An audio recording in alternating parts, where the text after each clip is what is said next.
there's not a whole lot of dwelling on it. You just watch it, I guess, on Sunday and then you know, move on. Is that kind of your attitude too as you prepare for you? Yeah, absolutely. The Pac-12 championship goes through USC for us, and I mean it's out of our hands now, and basically kind of same situation as last year as far as where we are, losing Stanford, so that's the way we approached it. But basically it's 100% moving on to USC and go dominate them, win an away game.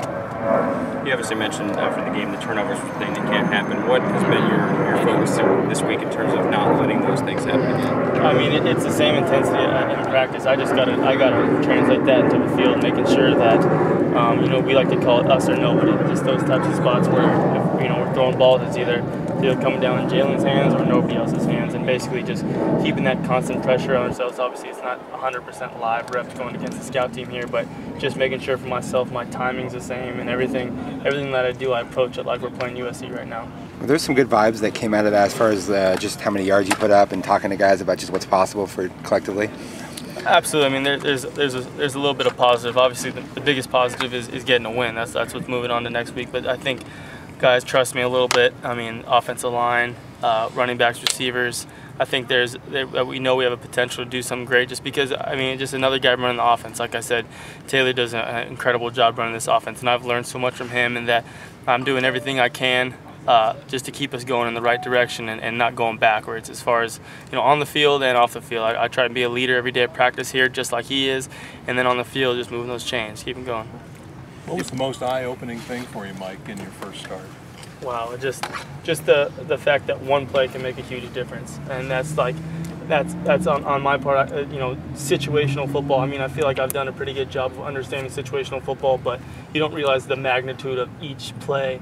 You know, when you're in a Thursday night primetime game like that, and basically, it was a huge learning experience. I wish it wasn't a learning experience, but basically going into this next Saturday game, I've got even more confidence going into that game. I was just going to ask you, I mean, you strike me as a kid who's always been confident, but despite the turnovers, with what you did do, I would imagine your confidence has to be even higher, does it not? Yeah, absolutely. I mean, Coach does a great job of keeping us level-headed. It's not about yards, it's not about touchdowns that makes us excited. It's really about owning the football, 100% ball security. So as far as that standpoint went, I was brought down to reality as far as what a live situation can bring, and how, you know, those guys are on scholarship too, making plays on the other side of the football.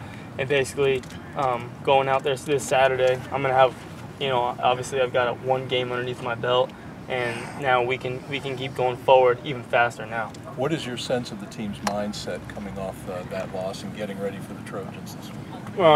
I think we got over it pretty quick, honestly. Come Sunday, I think we got such great players on our team with such great character that we don't dwindle, we don't talk bad about calls or don't talk bad about players and whatnot. We kind of moved on, we weightlifted, we ran, and we realized, you know what?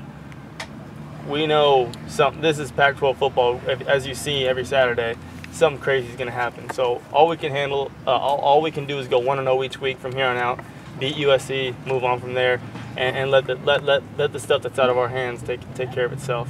Kind of funny, isn't it, that your first two starts are against the LA teams, huh? Yeah, I guess it couldn't have happened to me any better. I mean, those are two incredible teams, two great experiences for myself and this football team. But yeah, it's funny because I got a whole bunch of buddies over there on the other side of football. Would that be distracting at all?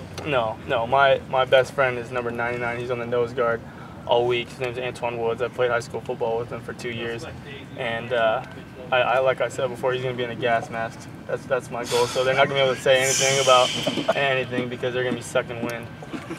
Mike, were your 68 attempts more a result of the game flow or something that was part of the game plan leading up to it? Yeah, it was game flow. I mean, when we were down, what was it, 31-14 or something like that, there's not really time to run the football. We need to get the ball going down the field, and you know what? We got so many plays going that 68. If you would have asked me how many times I would have thrown it, I would have said a normal amount, 30, something like that. I had no idea. But obviously, the way our football, our offense goes, there's an option to pass the ball, run the ball in every play. And you know, I think we had those Bruins sucking wind a little bit, so getting the ball on the perimeter really helps. So that kind of contributed to the 68 passing plays. But you know, it's our job this week. If it calls for 68 pass plays, that's what it's going to be. But for right now, we got a great game plan of how we're going to attack them, and we feel confident about it. In that vein, when you look at the stat sheet and see